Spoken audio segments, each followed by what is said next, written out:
Welcome back to my channel. This is Jomo to Vlog once again. Today we're here at Clark, Pampanga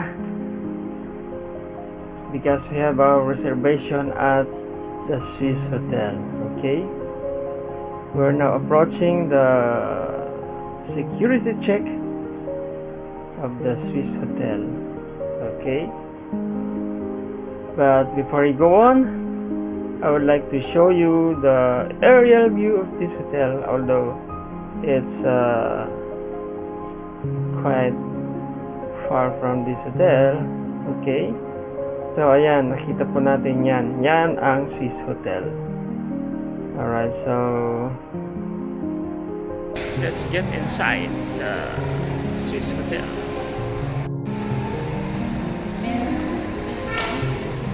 Alright guys, let's go.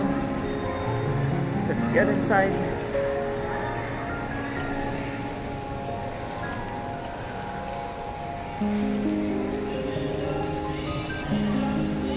Dito na po tayo sa Holloway. You can see the 8th Avenue.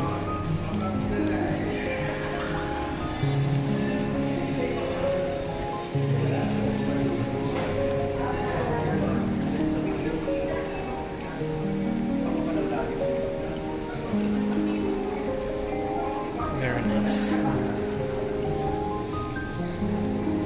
8th Avenue Lifestyle Mall.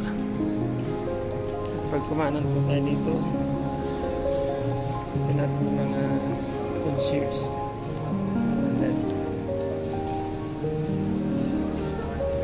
Shout out natin yung mga mababait at saka mga magaganda. Sa front office. Shout out po sa mga beautiful ladies. Thank you po, thank you. Shout out kay sir. Good morning, shout out po kay ma'am sa napakagaling na service po ng Swiss Hotel. Welcome po. Thank you. Alright. Oh, ang bilis. Ito na tayo sa 16th floor. Here's our room.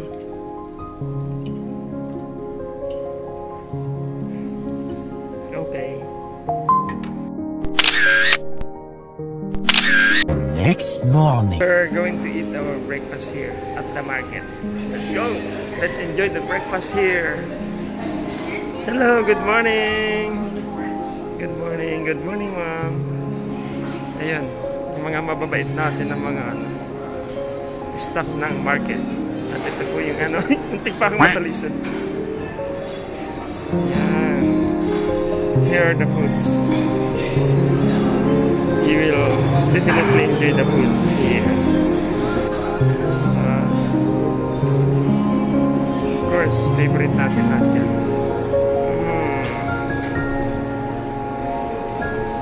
Ano naman sa kabila?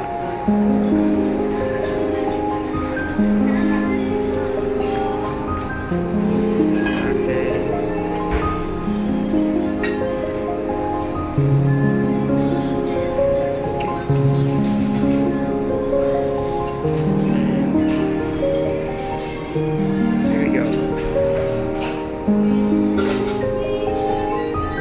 It's crazy. Misu. Tama ba? There are foods here.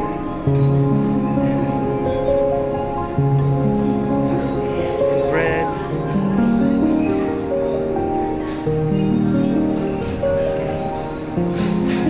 Different kind of bread. Alright. And then coffee.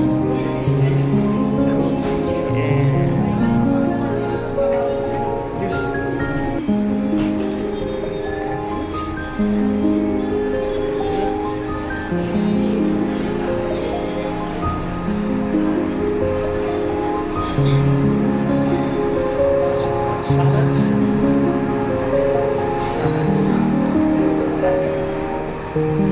Everything.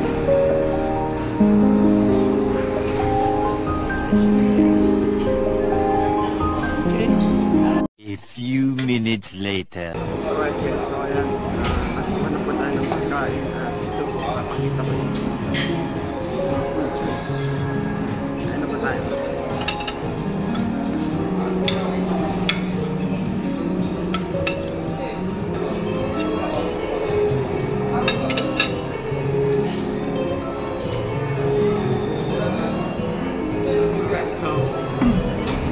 We enjoyed our stay here at the Swiss Hotel, and if you haven't tried it, come and visit Swiss Hotel here at Clark, Pampanga.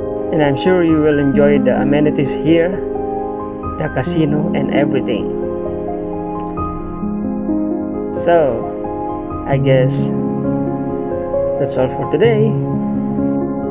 And if you're new to my channel and you like this video, don't forget to like, subscribe, and hit that notification bell so that you're always updated to all of my video uploads. That's all, and keep safe everyone.